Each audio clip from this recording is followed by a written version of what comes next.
Mondays through Fridays, 3:30 to 4:30 p.m. in the newsroom. You can't afford to miss it. Good afternoon, viewers at home. You are welcome to today's edition of the program, and I welcome all of you in the newsroom. Yeah, we are here once again to discuss vital issues that has to do with the affairs of Nigeria, particularly on the forthcoming general elections. There are a lot of apprehensions here and there. People are beginning to raise alarm on particularly on the conduct of the political candidate, the presidential candidate. Another ones vying for one post or the other concerning their conduct as regards the ongoing campaigns. So one of such apprehension is coming from Afenifere, the Yoruba socio-cultural group, in which they are calling on politicians to stop verbal and physical violence. So we are going to discuss this issue in the newsroom today. Then secondly, we are going to look at the the continued mudslinging among political parties and their candidates, despite the renewed peace commitment. Then thirdly, we are going to look at how the banks are battling new naira shortage ahead of January 31 deadline. So let me first of all welcome my guest in the newsroom today. Smole Shitu Alamo, I welcome you on board. Thank you very much. Yeah. Thank you to the viewer in the course of time. Yeah. Thank you for having me your host. Yeah. Thank you very much. Sanya Fadipa is also with me here in the newsroom. Sanya, I welcome you also. You are welcome in the newsroom today. Thank you for listening, and I want to thank viewers for being tuned. Yeah. Larry Fadansi is also present today. You are welcome on board. Thank you for having me. Yeah. Glad to be here today. All right. Now, let's begin the program. Now, first topic, Afenifere to politicians, stop verbal, physical violence. Small Shitu Alamo. How do you see this? Why is it that the politicians has to be cautioned all the time over verbal and physical violence? It's unfortunate, but then the Nigerian political practice from time immemorial has been so. I don't know, but then our politicians don't learn. So do our followers also. They don't learn. When it comes to things like this, it is not the politicians who suffer, it is the masses. Mm-hmm. The violence-induced campaigns and things like that. Mm-hmm. It's only the masses who will suffer, not the candidates and the top echelon. Mm-hmm. So it is for our people to come to reality, or to come to realize that it doesn't pay us. If you have been doing this in the 1950s, and we did it in the 1960s, yes, that led to wet hair and what have you. And in the 1980s, we resumed it. By now, 2023, something must give way. Something must tell us, our people, particularly our young men, I talk of the 40 and below, they must come to terms with the reality that it doesn't augur well for us. You lose your life, you have lost it. The politician that you supported may never even come to visit you because he doesn't know you. So it is we, the followers, who must talk to ourselves. The politician may induce you, but he won't tell you go and kill. But if he induces you, know the extent to which he wants to go. You don't have to carry it that way. You don't have to know that you come from a different background. Your parents may not be rich, may not know any of them. You yourself may not know them. Perhaps you have come to know them because you are a student, so you have read one or two things about them. But they don't know you. So if they don't know you, why must you die for them? Even your parents, you may not be willing to die for them. Why must you die for a politician whose tenure is only limited, 4 years, 8 years maximum? So it is for us to look at the issue and think about it ourselves and consider the fact that we have a future to live in. and not a future that will be one that has maimed us. We have gotten ourselves maimed, and our amputated leg, dislocated shoulder, cutlasses here and there, gunshots here and there. We have to talk to ourselves, because it is we who are on the receiving end. It's very unfortunate that for generations now we continue to do it the same way. At least I was a young man who, I was in my 30s when during the 1983 election. Okay. So I saw it. Okay. I saw it. And ever since then I have seen and seen and seen. It doesn't work well. Right. We have to talk to ourselves. All right. So yeah, you see this, the issue of verbal and physical violence has become a recurring decimal in our political life. Should we continue this way? Well, telling politicians to stop is a very tall order. Very tall order in the sense that I wonder how many of these politicians really have control over their crowd. The only control they have over this crowd is money. That's what rules the political terrain now. Yeah. And so where there is money, there's bound to be fisticuffs, battles, and how would I put it now? A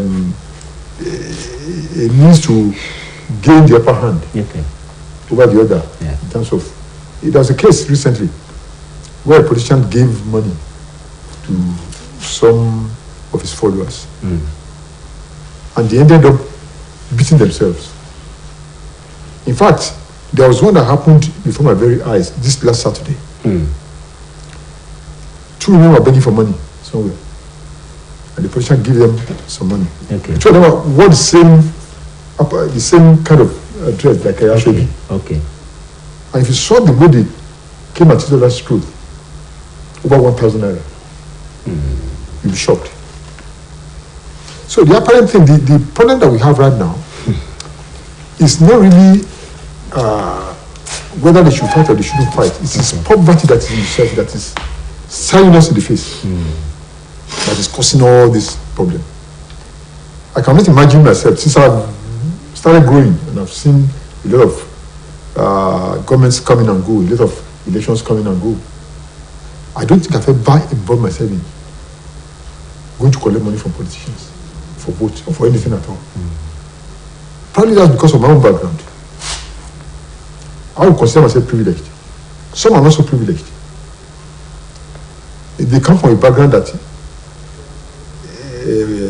starvation stares them in the face every day they wake up. And so when they find a means of taking 1 naira or 2 naira from here and there, they jump at it. And there are some again that were not properly trained at all in terms of education, in terms of proper bringing the Omoluabi style and things like that. They are the ones that join Togri. And if you have one thug amidst 50 people, it can cause problem. These are the problems that we have right now. And these are the things that the politicians are holding on to hold us in the jugular at every election. Yeah. A lot of people who are elites will not go out to vote. This stuff they are talking about will not go out to vote. They will only go out to cause trouble. And when they go out to cause trouble, they will disrupt people who are bent on voting. And once you are not caught out to stand dagger fight, gun fight, club fight, and things like that, you are bound to run away from them. And if you don't run away, you are maimed. And politicians who want to find a way of disrupting elections will use these people to cause problems. Look at the peace meeting they held recently. Not all the politicians went there. You can say the peace meeting is binding on them, but how many of them attended? Some of these heavyweights, some of these supposed heavyweights, did not even attend. And so that's why I say it's a tall order telling them not to cause problem. Problem will still be caused. I can only warn the electorate that stay away from where there is problem. Because if anything happens to you, nobody knows you. Okay. You're just gone. All right. And their own children will not be there. I mean, these heavyweight politicians, their children will not be there. Some of their children don't even vote because they're not around. They only use as cannon fodder, and when the deal is done, even when they win, do they know you? They don't know you.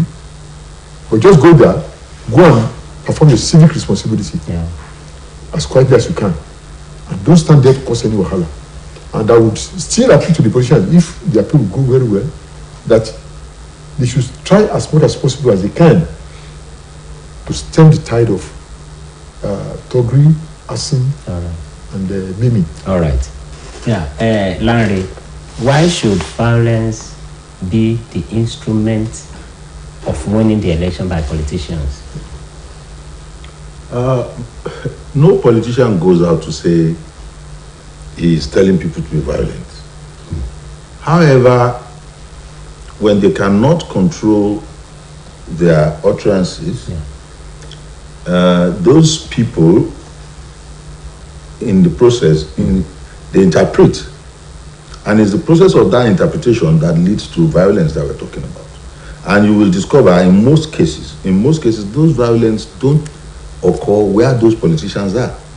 It's either immediately after he leaves, dropping a word, and he enters his own convoy and the crisis starts. And it is all because most of the political leadership we have are not idea driven. They don't have the ideas of how to turn things around. So the next thing they think of doing is to just malign or run down other people.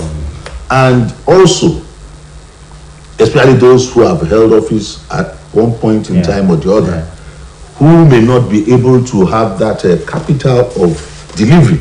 Somebody who has probably held office in a capacity that did not deliver well cannot boastfully say, these are my strong points. These are the things I've done. So such people will be looking for how to burn down, not burn down like that, but to reduce the so-called traction the opposition might probably have. Oh, he has done, but unfortunately, now that Afenifere is coming up to say this, is because it is getting way out of hand. You want to discuss issues and let the populace, the electorates, determine in their minds. But right now, it is becoming too deep. Things that should not be heard. There are some things you believe elderly people should restrict themselves from saying, but it's been thrown in the public's face now. And at the end of the day, like Yorubas will say,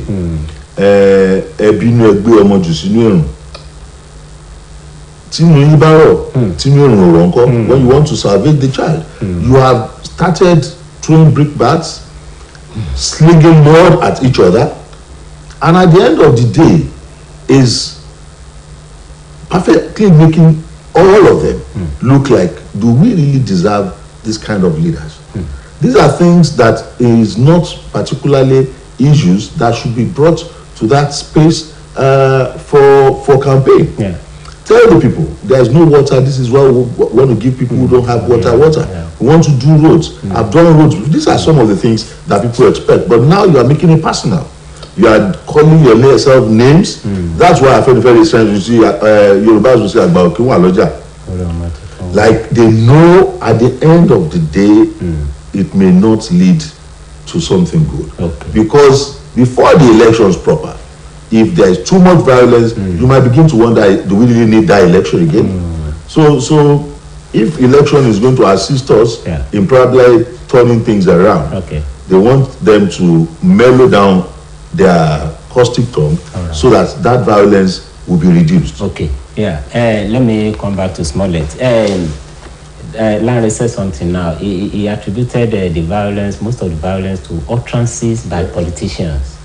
Now, in view of this, and looking at the contour of damage that used to result from political violence, can we say that politicians who are making this kind of utterances are enemies of Nigeria?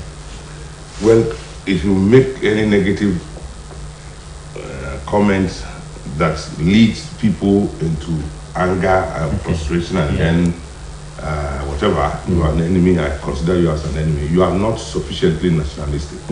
But I'm telling you, I don't hold the leaders very much responsible. It is the followers. You see these leaders, they are the same. They meet themselves at airports, they throw banters. Yeah. You see it on social media, you see it on social media.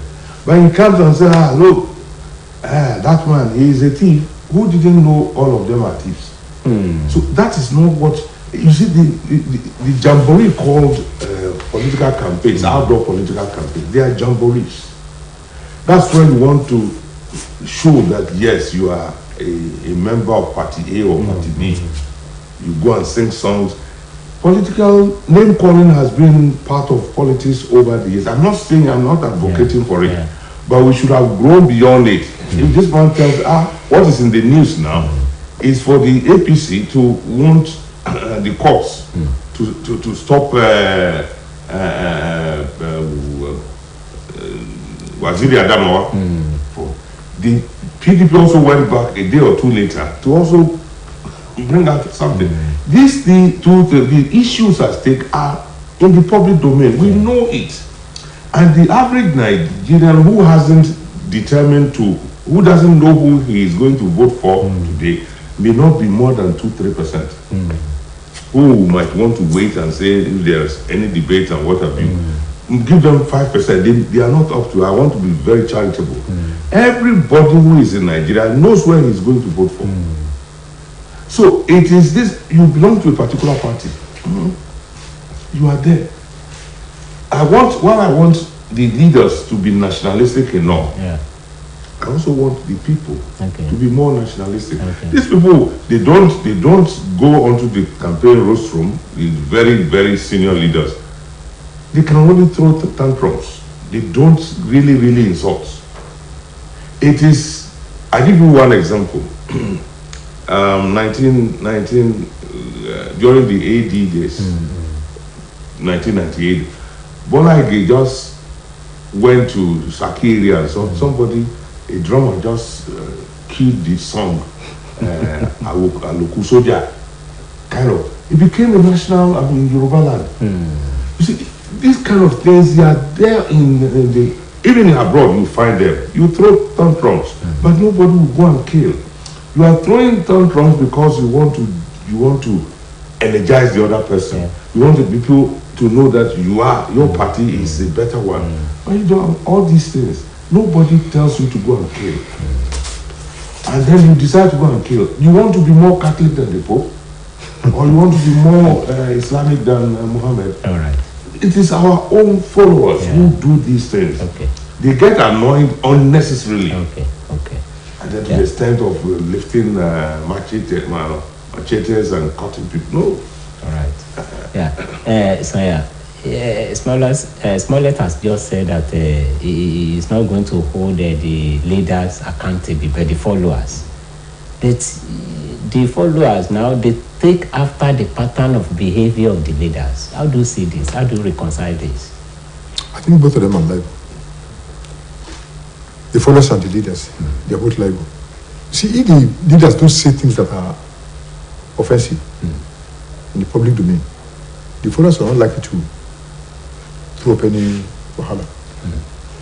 But when you see someone that you so much trust in, that you so much believe that this person is my man, and you're watching him on telly, insulting somebody, telling that person that don't vote for that man, he's a serial killer.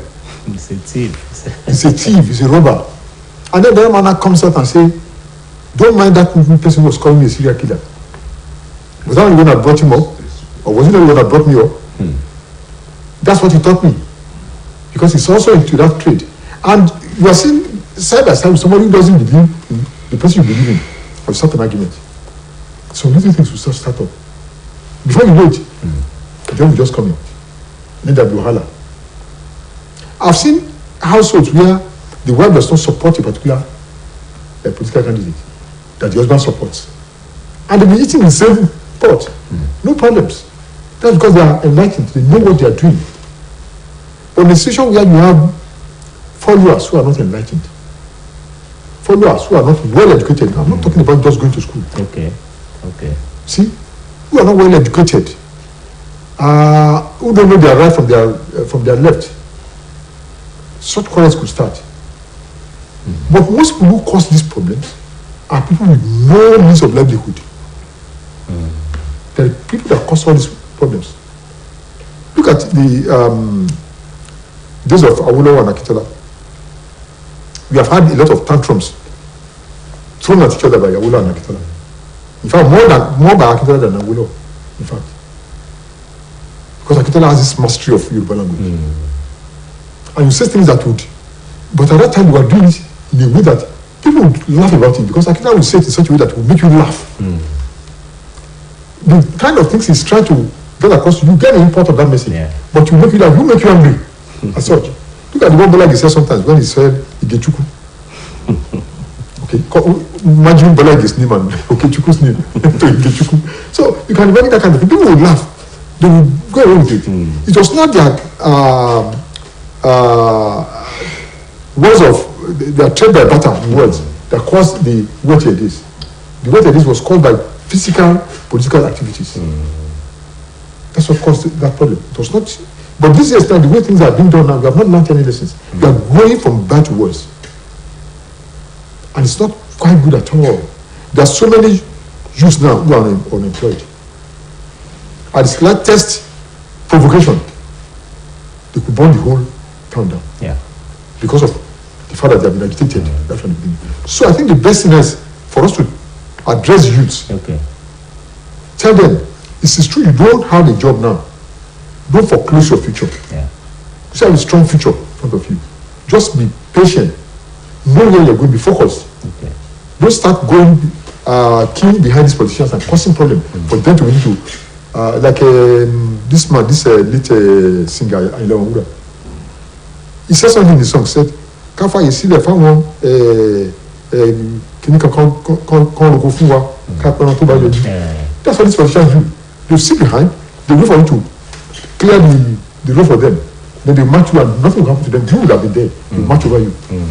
So I think I used to be very careful. You can't say adults too, causing this kind of problem. You can say adults, trading words, they will fight. Yeah. Like the Lagos thing. The Lagos man will come at you, they will start talking like that, you will fight. They will fight. That's the way we should do it. We shouldn't go ahead and destroy things. Whatever it is that we destroy, we're going to pay for it. Yeah, thank you. Larry, so seems to be admonishing the youth against violence. But beside that, we have electoral laws. Is there no way we can enforce the sections of these laws that are actually against violence? Why is it difficult for us to enforce the laws against violence in this country? Thank you. I would like to quickly go to what Smollett said, that in advanced places they throw tantrums and it was not. But of course, we have had an unusual one. When Donald Trump was president of America, they went to Capitol. I don't think it has happened in the history of America before. Yes. So when a leader speaks, there is a strange cult following, especially for a leader that has deep relationship, and the people, his people, believe so much in them. Okay. Such leaders, when they speak, it moves people, and you can imagine a situation where a leader that has such a following, in quotes, cults following, saying, that is enough. It is enough. He doesn't have to come and start giving them cutlasses. If he says, and he might be speaking in Lagos, and reactions will go all over. So that is why Femi Fere is directing its position to them, to the leaders, because you can be a leader and you're just talking on the television station, which people will believe at least the crowd was not there. But that statement, when they listen to it, they interpret it, and they take action on it. And so it is the reason why we should be telling the leaders, if indeed you know how to run things differently, that will bring succor to the people, talk about those things you think you can do. But the moment you start talking about what the other person represents in the negatives, shows the limitations of your own capacity to deliver. And before God and man, a lot of people have looked at the campaigns now. That is why that position is coming and addressing all of them. Yeah. That you are not addressing issues in this campaign. Okay, because in 2015, a lot of issues were addressed. Why are your children out of school? We want them in school. They will stay in school and go through. Why is subsidy causing problem? So all of those things, maybe because people have now realized you campaign with this, you can meet up with it. We will deliver electricity. People don't want to talk about it again. They are afraid because things you think you cannot meet. But if those were the issues you are addressing with superior argument and intellect, people will listen more. So now that that is absent, the ability to be able to ventilate that capacity to deliver, you are now looking at, people are not talking about forex again. They are not talking about the economy. They are not talking about how to turn things. The young people that you are now speaking to have not heard you speak directly to them about their lives. But you are now telling them, okay, these were the people that destroyed your life for, some will say, for 16 years. The other side is saying, for the last 8 years, they have even done worse. So you are now spewing up anger in those people. Yeah. And when you do that, just one statement, the ripple effect of it on a group of people, look, and that's all. All right. And you boys say, and they go about and do it. All right. So that's why they should address issues in specific terms that can turn the economy around, that can make the polity a secure place, that can make security, for the citizens. All right. But the moment you cannot do that, and you are emboldened, and two things about it, that those guys you talk to, there are people who still keep them in a corner and tell them, you are protected. We will get 4 guys for you. If anything happens, we will defend you. We will take you out. Go and act. And that's all. So I still have something to add. add. What you have just raised now is what I was coming to. Okay. Why are they not apprehended? Why are the laws not taking effect? It's because of this godfatherism. When they know they have some people who've been giving them money, who've been emboldening them, telling them that whatever happens, in fact, some people will tell them, you're dancing, you don't. I says, go and cause trouble. I'm here to defend you. And whatever happens, you will find these people not going to jail. You find that even if they are apprehended now, in the evening they are out walking the streets. And that is why you find these laws not taking root. You find these laws not being effected. Okay. Because these people that are supposed to effect the laws have some other superior officers controlling them. Yeah. To tell them, don't ever touch that ball. It's my ball. Or if it's apprehended, you just hear a phone call. This is that boy from Why have you arrested? Why have you arrested? Don't you know it's my boy? And so these boys are emboldened by that kind of attitude. All right. And they go out gallivanting, saying that they own the whole world. All That's right. why it's happening. All right, gentlemen, thank you. Let's move to the second topic of our discussion for today. Despite renewed peace commitment, political parties continue mudslinging. Smollett, why? It's the Nigerian mentality of, I think from the 50s when politics, the actual partisan politics started to get roots here. You see, again, everywhere, there's mudslinging. They do it. But you see, the Nigerian society has not been able to grow up out of that enclave. In political vandalism, you find it everywhere.